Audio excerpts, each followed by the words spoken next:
BNN segel rumah mewah Haji Sutar Crazy Rich Tulung Selapan Oki, tersangka TPPU narkoba 52 miliar rupiah.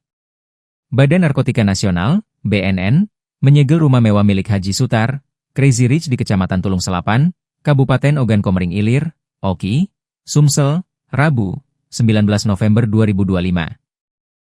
Sebelumnya, rumah mewah yang berada di Desa Selapan Ilir itu sempat jadi sorotan setelah digeledah BNN pada Rabu, 30 Juli 2025, lalu.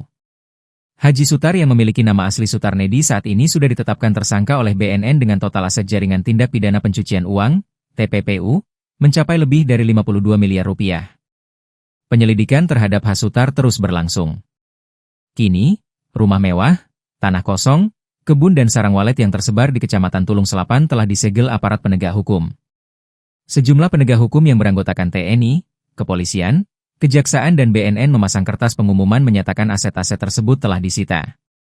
Saya mendapat kabar 2 rumah, tanah kosong, kebun dan sarang walet yang disegel oleh BNN Pusat dan Kejaksaan RI, ujar sumber yang enggan disebutkan namanya, Jumat, 21 November 2025. Dijelaskannya, para penegak hukum juga menyegel beberapa aset milik kedua tersangka lainnya inisial D dan A yang terlibat dalam perkara yang sama yang tersebar di wilayah Kecamatan Tulung Selapan. Setahu saya tim petugas gabungan tersebut terbagi untuk melakukan penyegelan aset milik 3 orang tersangka, termasuk Sutar. Aset mereka tersebar mulai dari Desa Selapan Ilir, Desa Petaling, Desa Selapan Ulu, Kecamatan Pelaju, Palembang, dan lainnya, urainya. Menurutnya kegiatan penyegelan telah dilakukan beberapa waktu lalu dan puncaknya terjadi pada Rabu, 19 November 2025, sekitar jam 10 WIB. Di mana saat itu ada sekitar 8 mobil yang terdiri dari petugas gabungan mendatangi rumah Sutarnedi di Desa Tulung Selapan Ilir. Petugas gabungan datang dengan menggunakan 8 mobil ke rumah tersebut. Mereka melakukan pengecekan kondisi rumah dan setelah itu langsung dilakukan penyegelan yang disaksikan oleh polisi, TNI, Kejaksaan RI dan BNN Pusat, ungkapnya. Dikatakan lebih lanjut, usai adanya penyegelan.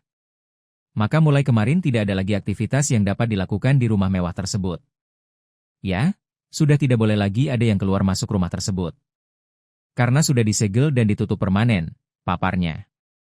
Dikonfirmasi Kapolsek Tulung Selapan, Ibtu Jamal membenarkan pihaknya turut mengawal jalannya kegiatan penyegelan rumah di Desa Selapan Ilir beberapa hari yang lalu.